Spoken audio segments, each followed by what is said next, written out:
Mes chers frères et sœurs en Christ, très proprement, que Dieu vous bénisse abondamment et puissamment au nom de notre Seigneur et Sauveur Christ Jésus, notre grand Seigneur, infiniment merveilleux, infiniment puissant, infiniment magnificent.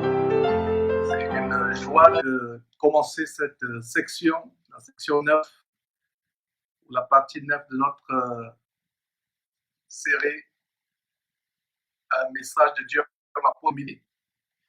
Et comme je l'ai annoncé, nous avons abordé le sujet de comment notre faiblesse est notre force. Voilà une affirmation, une déclaration qui défie la logique humaine. Comment notre faiblesse peut être notre force? La logique humaine voudrait que la force vienne de notre force. La force vient de notre caractère, notre tempérament, de quelqu'un qui est fort, engagé, qui a confiance en lui, qui se confie à ses aptitudes intellectuelles, ses capacités physiques, qui se confie en ses finances. Voilà la logique humaine. Mais nous allons voir aujourd'hui une logique qui est différente de la logique humaine. C'est la logique de Dieu. Rappelez-vous de ce verset qui dit que la sagesse de Dieu est une folie pour les hommes. Et la sagesse de Dieu est une folie pour les hommes. Et la sagesse des hommes est folie pour Dieu.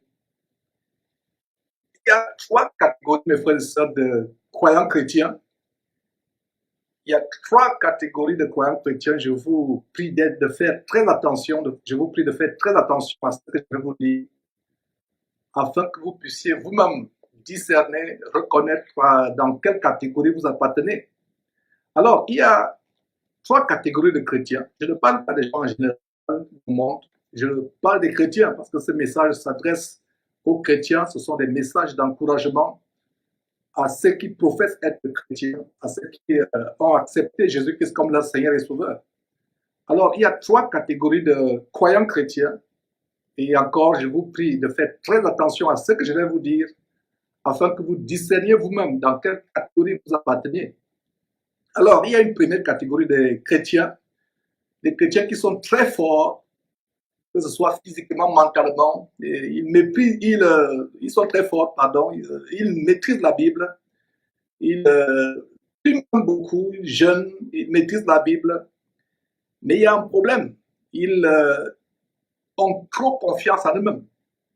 Ils n'ont pas besoin de mettre confiance en Dieu parce qu'ils se sentent intelligents pour réaliser certaines choses. Ils se sentent forts.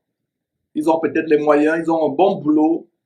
Ils ont des aptitudes que les autres n'ont pas. Ils ont une connaissance, par exemple, technologique ou scientifique que les autres n'ont pas. Ils se confient en eux-mêmes. Bien qu'ils lisent beaucoup la Bible, bien qu'ils maîtrisent la Bible, bien qu'ils aient des attitudes, certaines attitudes spirituelles admirables, ces croyants n'ont pas besoin de se confier à Dieu. Ils ne se confient pas à Dieu. Donc voilà la première catégorie. Je résume la première catégorie des chrétiens qui se sentent forts en eux-mêmes. Ils ont une confiance de soi. Ils pensent réaliser des choses. Pour eux, aller prier Dieu pour certaines choses, c'est comme s'ils importunaient Dieu.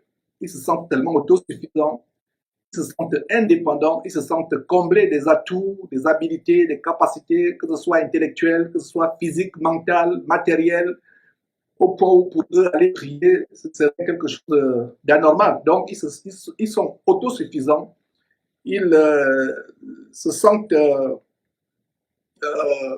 indépendants, ils se fient à leurs capacités. Donc, voilà la première catégorie. La deuxième catégorie des chrétiens, c'est ceux qui sont faibles, tellement faibles, ils se sentent faibles, ils pensent n'avoir aucun atout, ils pensent n'avoir aucune qualité, ils pensent n'avoir aucune capacité, aucune habilité en Dieu. Voilà la deuxième catégorie. Ils ne se confient pas en Dieu, ils ne se confient pas en eux-mêmes. Ils pensent qu'ils ne peuvent rien réaliser sur terre. Ils pensent que leur vie ne vaut rien sur terre et que Dieu ne peut pas faire grand chose pour pour les aider, pour les sauver. Ils ne mettent leur confiance ni en eux-mêmes, ni en Dieu. Ils pensent que Dieu ne peut pas faire grand-chose pour les sortir de cette torpeur, pour les aider. Alors, ils se vautrent dans ce tempérament de quelqu'un qui s'est abandonné, c'est un tempérament qui est comme un tempérament suicidaire. La personne pense qu'il n'y a plus rien pour elle. Elle ne se confie ni en elle-même, elle se confie ni à Dieu. Voilà la deuxième catégorie. Il y a une troisième catégorie de chrétiens, croyants chrétiens, qui, malgré leurs habiletés, malgré leurs atouts, leurs connaissances intellectuelles, leurs capacités mentales, intellectuelles, leurs habilités, leurs aptitudes, même leur force physique, ils se sentent toujours faibles et ils se confient complètement, totalement en Dieu. Malgré leur salaire, malgré leur travail, malgré leur richesse, malgré les habitudes qu'ils ont, ils se sentent toujours faibles parce qu'ils mettent leur confiance en Dieu. Alors, dans quelle catégorie appartenez-vous, mon frère, ma soeur? Je dis ces choses pour qu'on se reconnaisse. Et voilà donc d'entrée de jeu ce petit test pour savoir dans quelle catégorie nous nous trouvons. Le croyant chrétien doit dépendre totalement de Dieu, absolument de Dieu. Voilà la pierre angulaire de la bonne nouvelle que le Seigneur Jésus-Christ nous a apportée. Adam et Ève ont chuté, ont péché dans le paradis parce qu'ils ont cessé de mettre leur confiance en Dieu pour mettre leur confiance dans leur intellect, commencer à raisonner, commencer à argumenter. Et c'est ainsi qu'ils ont perdu cette relation qui leur était chère. Alors, ayant peut-être discerné dans quelle catégorie vous vous trouvez, la catégorie dans laquelle Dieu voudrait que nous soyons, c'est la catégorie de comment nous nous confions en Dieu. Comment, par nous-mêmes, nous disons, nous professons, nous déclarons que nous ne pouvons rien par nous-mêmes, nous ne pouvons rien réaliser par nous-mêmes. Arriver à la réalisation que nous ne sommes rien, nous sommes moins que rien, malgré notre bagage intellectuel, malgré notre compte bancaire, malgré les trésors que nous avons sur la terre, malgré notre force mentale ou physique, malgré tout ce que nous avons, arriver à la réalisation que nous ne sommes rien. Alors, nous allons voir quelques exemples des grands hommes de Dieu dans la Bible, en commençant par Moïse, jusqu'à l'apôtre Paul, en passant même par le Seigneur Jésus-Christ lui-même. Parce que n'oubliez pas que le Seigneur Jésus-Christ est fils de Dieu, il est venu sur terre en tant qu'un homme, fils de Dieu qui a quitté le ciel pour venir nous sauver. Et commençons donc par Moïse. Nous voyons par exemple dans Actes chapitre 7, verset 22, ce grand sermon que l'évangéliste Étienne, ce grand homme de Dieu Étienne, a donné ce jour où il a été lapidé. Il a donné un sermon tellement dur pour les Juifs qui se sont bouchés les oreilles, grincés les dents, qui se sont rués sur lui, l'ont lapidé, il est mort. Bref, c'est le background de cette histoire. Alors, dans ce discours qu'Étienne donne aux Juifs, au peuple juif assemblé ce jour-là, il y a un détail qui sort en chapitre 7, verset 22, qui dit quoi? Moïse fut instruit dans toute la sagesse des Égyptiens et il était puissant en parole et en œuvre. Regardez comment Moïse a été. L'Égypte aujourd'hui serait les États-Unis. De belles universités, de très grandes académies, de très grandes écoles, une super puissance économique. Moïse fut instruit dans tout cela.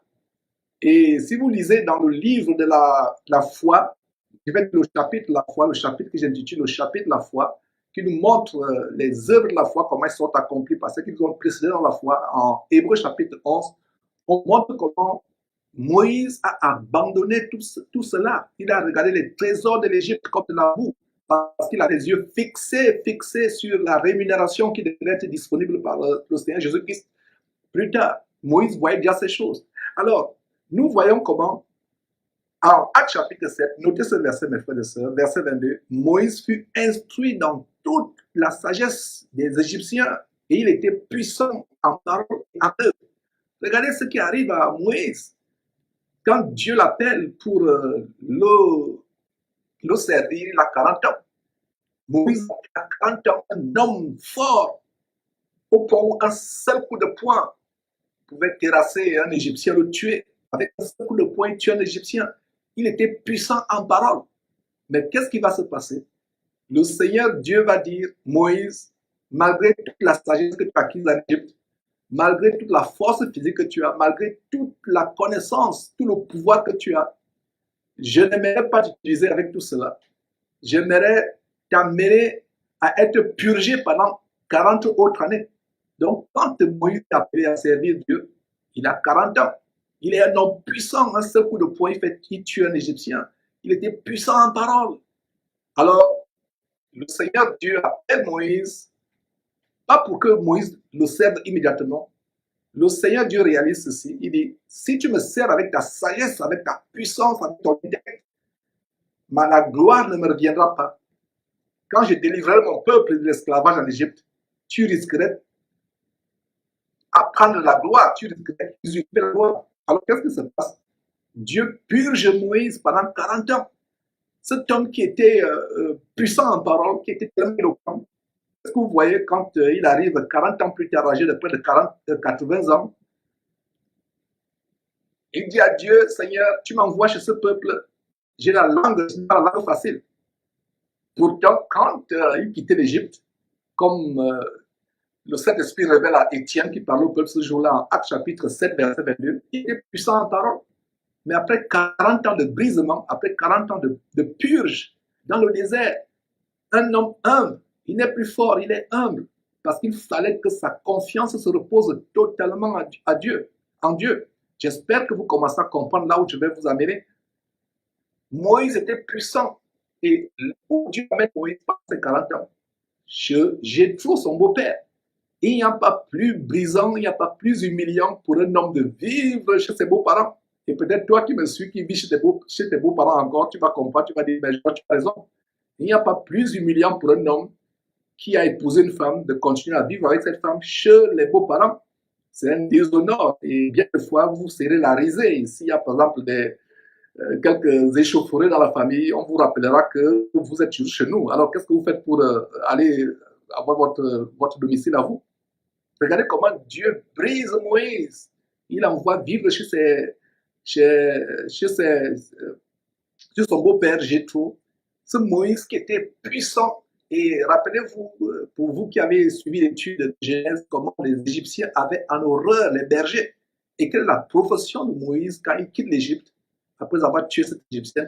Dieu l'amène à son école à lui. Parce que Moïse, pendant 40 ans, a été moulé dans l'école des Égyptiens, l'école du leadership, comme ce leadership abominable qu'on vous enseigne aujourd'hui.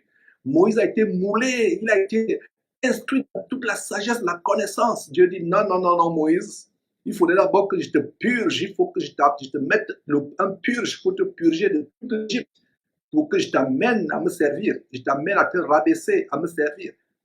Regardez toute la connaissance, la science. Regardez les pyramides qu'ils ont bâties pour vous, qui avaient peut-être voyagé en Égypte ou qui suivaient les documentaires. Regardez des choses tellement impressionnantes. Mais Dieu dit, Moïse, je ne vais pas t'utiliser avec la puissance de l'Égypte. Je ne veux pas t'utiliser avec la force de l'Égypte. Je veux t'utiliser avec ta faiblesse. Parce que dans ta faiblesse à toi, c'est là où ma puissance à moi se manifeste. Dieu ne voudrait pas qu'on mélange notre force avec sa force. Dieu ne voudrait pas qu'on mélange notre puissance avec sa puissance. Dieu voudrait que nous nous confions à lui entièrement, qu'on soit faible, qu'on soit faible. Donc regardez Moïse qui a fait de grandes choses. Quand Moïse revient, qu'est-ce qui se passe? Moïse est un homme fort. Moïse est un homme puissant, tellement puissant. Mais puissant par qui? Par les œuvres d'Égypte, par sa formation académique en Égypte, par sa science qu'il a prise. Non. Moïse sort de l'Égypte étant un homme puissant en parole, un homme éloquent, qui revient 40 ans plus tard pour diriger le peuple de Dieu, étant un homme qui n'a même plus la langue facile. Qui n'a plus la langue facile. Et il y a eu des chrétiens qui ont expérimenté ça.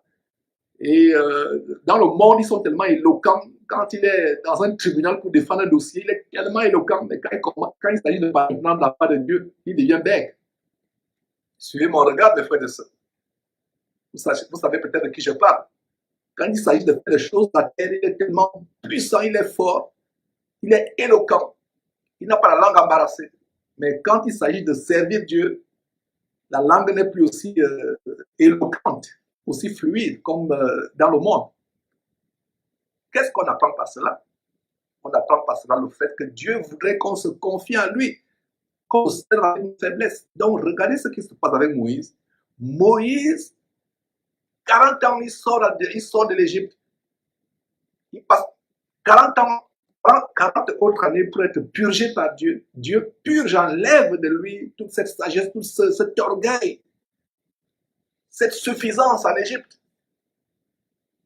Et quand il revient, c'est un homme qui opère de grandes choses, pas par sa puissance, à lui, Moïse, mais par la puissance de Dieu. Et plus tard, quand on lit tous les récits en Exode, et même plus tard, même en Psaume, plus tard, même en Hébreux chapitre 11, la gloire est donnée à Dieu et à Dieu seul. On ne peut pas dire que Moïse a tout fait. D'ailleurs, si vous lisez tout le chapitre 7 de Actes où Étienne donne ce discours qui a amené les Juifs à se grincer les dents, à se boucher les oreilles, c'est là où il va les amener. Dieu ne voudrait pas qu'on mette notre confiance en la chair. Et l'apôtre Paul d'ailleurs le dit, certains mettent leur confiance en la chair, moi je ne mettrai pas ma confiance en la chair. Et d'ailleurs, c'est le deuxième cas, l'apôtre Paul, très belle transition pour voir le deuxième cas, après comment Dieu a amené Moïse, le grand Moïse, à se purger de sa force, de son éloquence, de sa grande connaissance, de sa science. Il est devenu humble, gardant le troupeau de berger de son beau-père Jéthro pendant 40 ans. Et il n'y a pas plus humiliant pour un homme de vivre chez son beau-père. Voilà comment Dieu a brisé Moïse pour l'amener à être humble. Aujourd'hui, les chrétiens sont embobinés dans cet évangile diabolique du leadership. C'est lever, être grand, être puissant. Oh, mes frères et sœurs, quand on vous a trompé pendant des années, sortez de cet évangile de mort. Sortez de cet évangile de mort. C'est l'évangile qui vous amène en enfer. Pour voir la puissance de Dieu se manifester dans notre vie, à niveau où on se dit, Seigneur Dieu, malgré mon travail, je ne suis rien. Malgré mes diplômes, je ne suis rien. Malgré l'héritage ou l'argent que j'ai reçu de qui que ce soit, je ne suis rien. Malgré mes capacités intellectuelles, malgré la sagesse, je ne suis rien. Tout chrétien qui suit cette exhortation doit arriver à ce niveau où on dit, Seigneur, je ne voudrais même pas mettre ne serait-ce que 1% de ma confiance en moi-même. Même 1%, 0,00000 de confiance en moi-même, je dirais même mathématiquement, moins 1 milliard de confiance en moi-même. Et le reste, c'est plus l'infini de confiance en Dieu. 100%, 1 milliard, de milliards pour cent, si c'est possible mathématiquement, de confiance en Dieu. Vous comprenez, là où je vais en venir, je suis en train de mettre l'emphase pour que vous compreniez que zéro confiance à votre chair, zéro confiance à vos capacités, zéro confiance à tout ce que vous pouvez avoir sur terre, zéro confiance à vos enfants, à votre mère, à votre père, à votre épouse, à votre époux, zéro confiance au gouvernement, zéro confiance à qui que ce soit sur terre. Totalité de confiance en Dieu. Totalité de confiance. Donc, on a vu le cas de Moïse, on a aussi le cas de Paul. Mes frères et sœurs, allez lire comment Paul était, il s'appelait Saul de Tarse, Saul de Tarse, tellement puissant, un homme élevé, un docteur en droit à l'époque, très grand, très élevé, persécutant l'église de Dieu. Il a été instruit au pied d'un académicien tellement avancé que tout le monde vénérait à Jérusalem, à l'époque, il s'appelait Gamaliel. C'est à ses pieds que Paul a été instruit, un pharisien zélé, occupant un échelon, et Moïse, une autre figure de Moïse. Regardez comment Dieu amène les gens influents, les gens puissants selon ce monde pour le servir. Mais il les brise. Quand je vois ces vidéos, on dit tel président sert Dieu. Tel président, c'est un président de la République. Je prends le cas, il y a eu des vidéos du président du Congo, le nouveau président Félix Tshisekedi, excusez-moi, Tshisekedi, qui soi-disant est devenu chrétien. Un président de la République qui devient chrétien, la première chose qu'il va faire, c'est démissionner de cette fonction.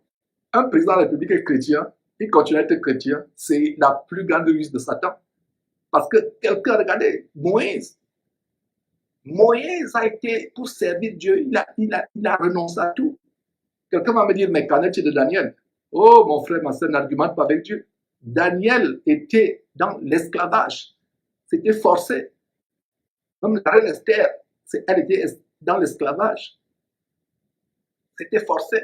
Mais quelqu'un volontairement qui n'est pas dans l'asservissement, qui n'est pas dans l'esclavage, dit qu'il est devenu chrétien, continue à occuper les hautes sphères de la société. Mes frères et sœurs, c'est un danger.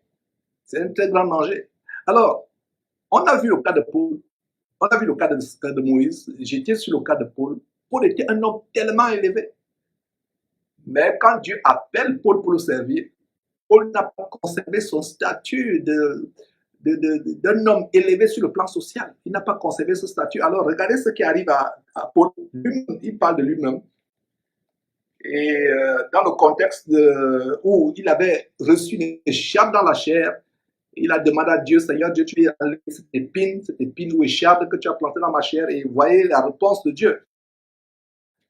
Paul ferme la bouche à ces apôtres par excellence qui pensaient qu'ils étaient quelque chose alors qu'ils n'étaient rien. En réalité, c'était des faux apôtres. Donc, Paul leur ferme la bouche. Donc, lisons Philippiens chapitre 3. Philippiens, après Éphésiens et avant Colossiens, nous avons Philippiens chapitre 3. Qu'est-ce que nous voyons? On voit ceci. À partir du verset 2. Tenez garde, chien. Regardez la dureté de la parole de Dieu. Quand Georges appelle les personnes selon certains noms, il insulte. Regardez la dureté de la parole de Dieu. Prenez garde aux chiens. Prenez garde aux mauvais ouvriers. Prenez garde aux faux circoncis. Faux circoncis. Verset 3. Les circoncis, c'est nous qui rendons à Dieu culte par l'Esprit de Dieu, qui nous glorifions en Jésus-Christ et qui ne mettons pas notre confiance en la chair. Voilà la relation. Un vrai chrétien véritable ne mettra pas sa confiance en sa chair. Et le mot chair ici représente tout ce qui est capacité matérielle, capacité physique, notre propre force, notre propre assurance. Un vrai chrétien ne met pas sa confiance en lui-même. La chair, c'est l'ego, le moi. C'est tout ce qui a trait à vos capacités intellectuelles, matérielles, à votre vie. Nous ne mettons pas notre confiance. Si Dieu nous a bénis avec un travail, nous peut nous bénir, nous nourrir. Avec une maison sans maison, peu importe, mes frères et sœurs. C'est pour cela que l'apôtre Paul dit que ceux qui, le Saint-Esprit parlant par l'apôtre Paul dit que ceux qui jouissent du monde soient comme n'en jouissant pas. Alors vous pouvez avoir les biens du monde, vous faites comme si vous n'en jouissez pas. Vous pouvez avoir des habiletés académiques, intellectuelles, faites comme si ce n'était rien pour vous. C'est Dieu qui doit être tout dans votre vie. Alors, nous ne mettons pas notre confiance en la chair. Regardez comment Paul ferme la bouche à ces faux apôtres qui pensaient qu'ils étaient quelque chose au verset 4 et verset suivant. Paul n'est pas en train de se vanter. Paul est en train de montrer que vous voulez montrer que vous êtes quelque chose. Laissez-moi vous rappeler ce que j'ai été. Mais il conclut en disant ces choses qui étaient pour moi des gains, je les regarde maintenant comme de la boue. Je ne me confie pas, je ne me confie plus à moi-même, je me confie en Dieu. Alors, regardez ce que l'apôtre Paul dit. Moi aussi, cependant, j'aurais sujet de mettre ma confiance à la chair. Si quelqu'un croit pouvoir se confier en la chair, je le puis bien davantage. Moi, circoncis au 8e jour, de la race d'Israël, de la tribu de Benjamin, hébreu né d'hébreu, quant aux ailes pharisiens, quant à la loi, pharisien, verset 6, quant aux ailes persécuteurs de l'Église, irréprochable à l'égard de la justice de la foi. Regardez le verset 7. Mais ces choses qui étaient pour moi des gains, je les ai regardées comme de la boue à cause de Christ. Verset 8. Et même je regarde toutes choses comme une perte à cause de l'excellence de la connaissance de Jésus-Christ, mon Seigneur, pour lequel j'ai renoncé à tout. Et je les regarde comme de la boue afin de gagner Christ. Vous pouvez lire la suite. Donc regardez à quel standard l'apôtre Paul était arrivé. Et c'est au même standard que nous devons arriver. Nous devons arriver. Paul était un homme dont on se moquait. Il était devenu la balure de la terre, lui et les autres apôtres. Parce que la confiance, sa confiance était sur Dieu et non sur l'homme. Nous devons arriver à ce niveau-là, mes frères et sœurs. Regardez un homme, par exemple, imaginez-vous, vous vous rendez à un hôpital et que vous voyez dans cet hôpital, dans une chambre d'hôpital, un homme puissant dans votre ville. Un homme qui est réputé, qui a la réputation d'être violent, d'être puissant, il peut tuer qui il veut, il peut faire le route à qui il veut, il engueule qui il veut, il fait du mal à qui il veut. Mais vous voyez cet homme subitement à l'hôpital, innocent, inoffensif. Il y a des tubes qui sortent des scénarios de sa bouche. Il ne peut même plus bouger, il est paralysé. Il ne peut même plus parler à une infirmière, menacer une infirmière ou un médecin. Il ne peut plus rien faire. Imaginez-vous cet homme, quelques instants avant, dans la ville, tellement puissant. Parce qu'il est fort, parce qu'il est puissant. Mais le voilà paralysé. Est-ce qu'il peut encore menacer qui que ce soit? Imaginez-vous que cet homme recouvrait sa santé. Il va recommencer maintenant à engueuler les gens, à blâmer tout le monde, à menacer tout le monde, à faire du mal à tout le monde. Et généralement, les gens forts sont arrogants. Les gens forts et puissants sont arrogants. Ils ont tellement confiance en eux-mêmes. Ils ont confiance en leur richesse, en leur capacité. Et ce sont les personnes faibles qui auront plus de la propension, qui seront plus promptes à mettre leur confiance en Dieu. Et nous devons arriver au point où, mes frères et sœurs, nous sommes à 100% dépendants de Dieu. Pas de nous-mêmes, pas de qui que ce soit, pas de nos finances, pas de notre travail, pas de qui que ce soit. Nous sommes dépendants à 100% de Dieu. Et c'est à ce standard, mes frères et sœurs, que Dieu nous appelle, d'où cette exhortation. Alors, regardez comment l'apôtre Paul, exactement comme Moïse, il avait tout ce qu'il pouvait faire de lui, un chef, être même un futur roi.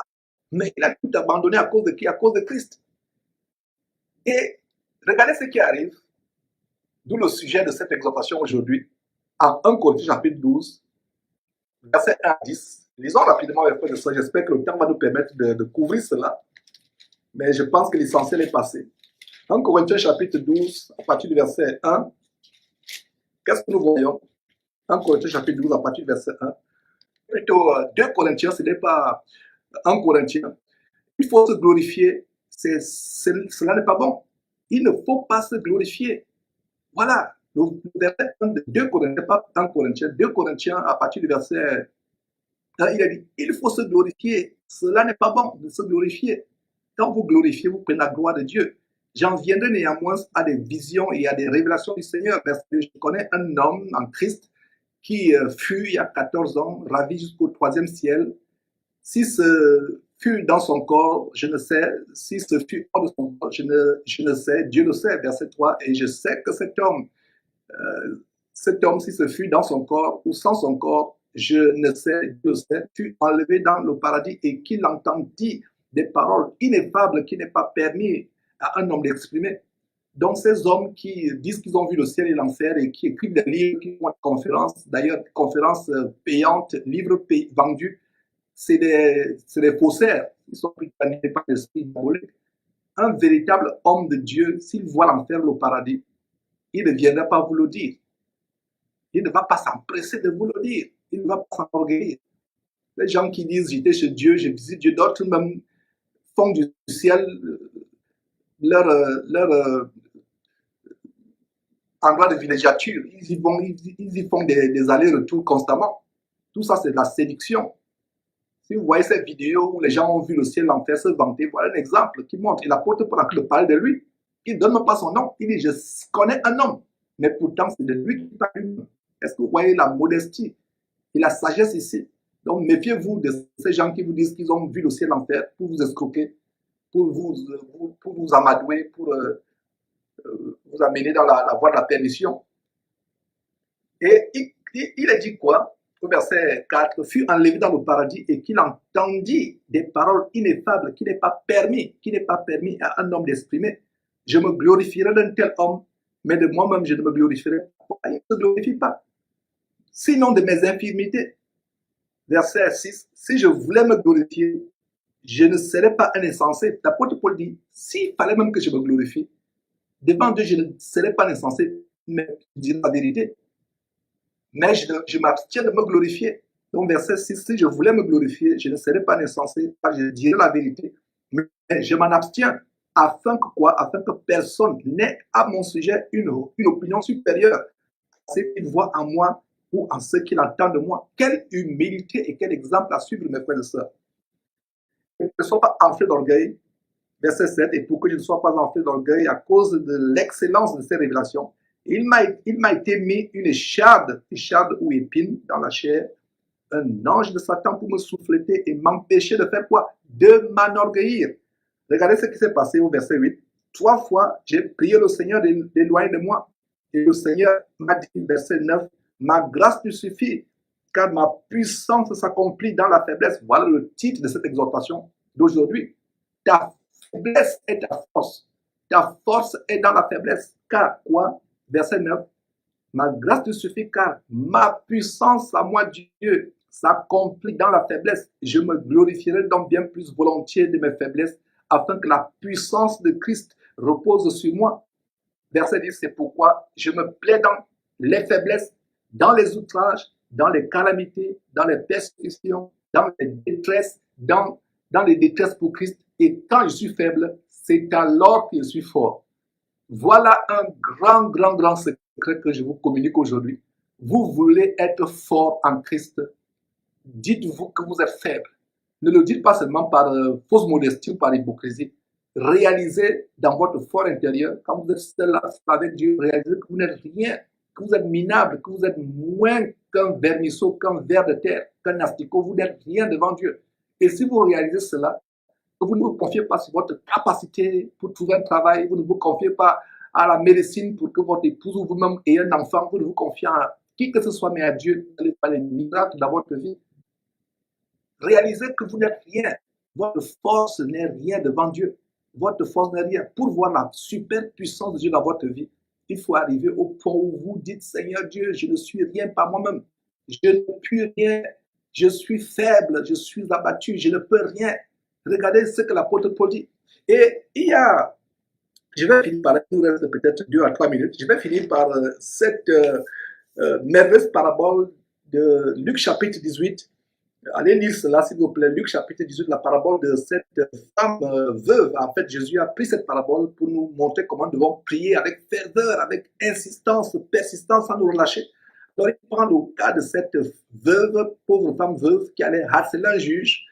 Cette femme voulait que le juge lui fasse justice de sa part.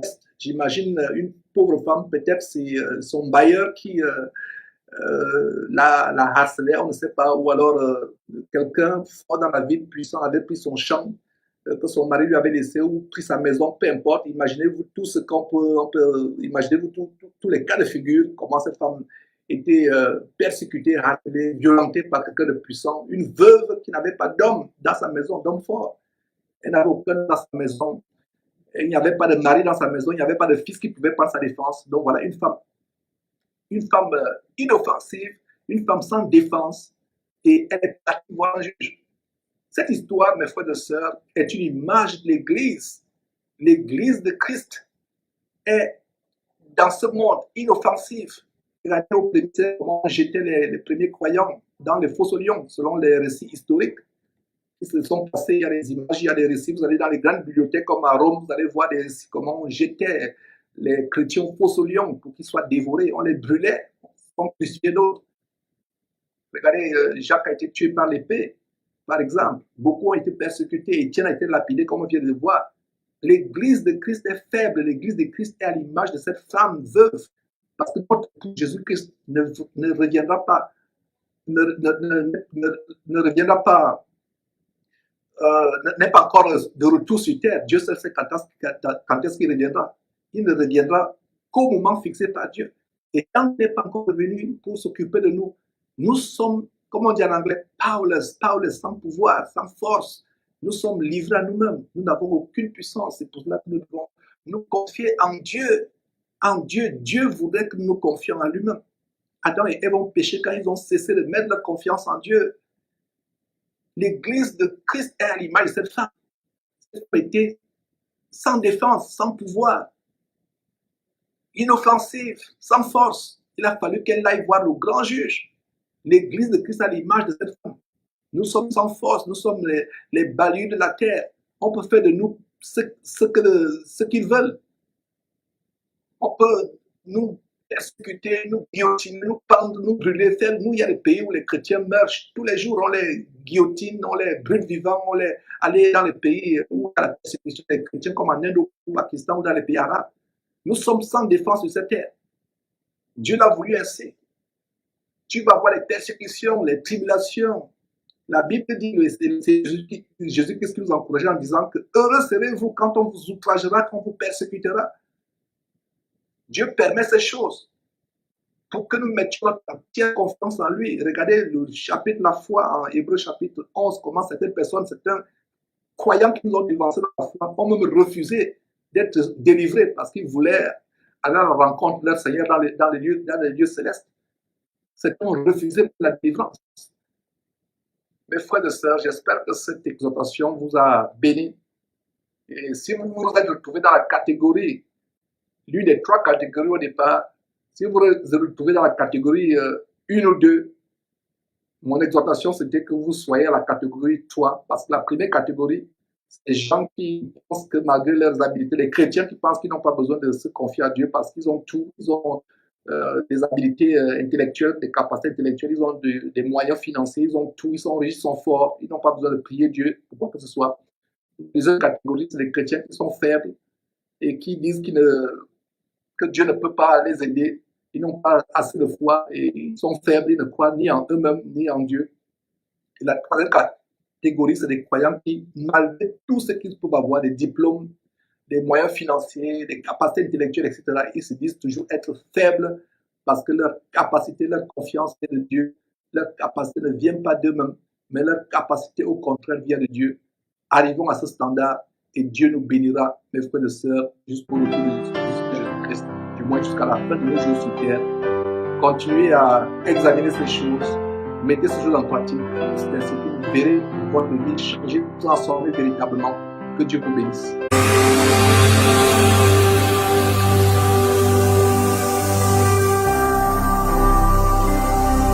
Jésus-Christ TV, vous connaîtrez la vérité et la vérité vous affranchira.